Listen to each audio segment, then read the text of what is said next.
Coucou les jolis cœurs, j'espère que vous allez bien et bienvenue dans un nouvel épisode où on va apprendre quelque chose. C'est toujours intéressant, je trouve. Et du coup, aujourd'hui, j'ai choisi ce livre, C'est vrai ou c'est faux, 300 mythes fracassés par Lydia Mamard aux éditions de L'Opportun. J'en ai trouvé deux. Après, j'ai feuilleté, bam, je me suis dit ça peut être intéressant. Je les ai pas lus et on va découvrir ensemble. Ce sont les mâles hippocampes qui donnent naissance aux petits. C'est vrai. Je pense que beaucoup d'entre nous le savaient. En principe, chez tous les animaux, vertébrés ou invertébrés, mammifères ou pas, terrestres ou marins, ce sont les femelles qui donnent naissance aux petits et assurent ainsi la reproduction de l'espèce. Il existe cependant une exception notable, puisque de manière fort surprenante, chez les hippocampes, ce sont les mâles qui fertilisent les œufs. Ces derniers sont pondus par la femelle dans la poche ventrale du mâle, lequel les couve pendant 2 à 3 semaines environ, tel un bon papa poule, et les met ensuite au monde. Je trouve ça trop mignon. Les œufs éclosent au sein de la poche ventrale pour y poursuivre leur développement pendant quelques jours ou quelques semaines selon l'espèce. Les petits sont alors expulsés par des contractions jusqu'à ce que la poche soit résorbée. Le mâle accouche véritablement. Et le papa cheval de mer peut donner naissance jusqu'à 150 petits. Rien que ça. Les hippocampes ne font donc rien comme les autres poissons, en plus de nager à la verticale et d'avoir une drôle de dégaine. J'avoue que, pour le coup, c'est très intéressant. Alors, ensuite, ça me semblait particulier, les nuages sont formés de vapeur d'eau. Vrai ou faux? Ah bah c'est faux. Donc, let's go. De quoi sont constitués les nuages dans le ciel? À un moment ou à un autre, chacun s'est posé la question ou l'a posée à ses parents ou ses grands-parents. Et quelle que fut la réponse la plus couramment donnée à cette question cruciale? Les nuages sont formés de vapeur d'eau.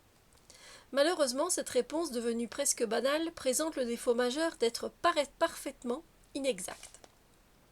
Si les nuages étaient constitués de vapeur d'eau, ils seraient invisibles. Bien vu! Ce qui rend les nuages visibles dans le ciel, ce sont les milliards de gouttelettes d'eau qui les composent. Certes, ces gouttelettes proviennent de la condensation de la vapeur d'eau entrant en contact avec l'air froid en altitude. Par exemple, les nuages les plus élevés, de la famille des cirrus, qui se forment dans la troposphère, sont constitués de petits cristaux de glace. Voilà, c'était aussi encore une fois très intéressant. Et allez, je vais en trouver une troisième quand même pour nous. Alors, la foudre ne tombe jamais 2 fois au même endroit. Vrai ou faux pour vous? Dites-moi. Ben, c'est faux, en fait. Encore une fausse croyance météorologique populaire au point d'être devenue un dicton. Affirmer que la foudre ne tombe jamais au même endroit est en somme une manière de conjurer le mauvais sort. Cela n'a pas de fondement scientifique sérieux. La foudre est une décharge électrique lancée par un cumulonimbus. Décidément, on aura été dans les nuages aujourd'hui. Nuage dans lequel les charges électriques négatives se sont accumulées au point qu'une décharge est ensuite envoyée vers le sol. Excusez-moi. Un canal électrique se crée entre le nuage et le sol, l'air étant chargé en électricité. La première décharge électrique est alors suivie d'une montée vers le nuage de charge positive via ce canal, visible à l'œil nu sous la forme d'un éclair lumineux. Ce canal, appelé traceur, détermine le point d'impact au sol de la foudre. La foudre, qui certes ne tombe pas n'importe où ni n'importe comment, a des points de chute de prédilection. Ils sont généralement en hauteur, cimes des arbres, pylônes électriques, immeubles ou édifices de grande hauteur. D'ailleurs, ce n'est pas sans raison que ces derniers sont pourvus de paratonnerres. Et au cours d'un même orage, ces points peuvent être effectivement touchés plusieurs fois, en particulier dans les régions les plus exposées aux orages. Eh bien, c'était pas fait exprès de retrouver encore quelque chose avec les nuages et la météorologie.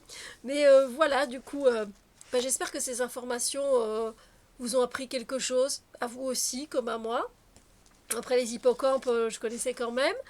Mais voilà, je ne savais pas qu'effectivement un orage pouvait tomber plusieurs fois au même endroit. Maintenant on le sait.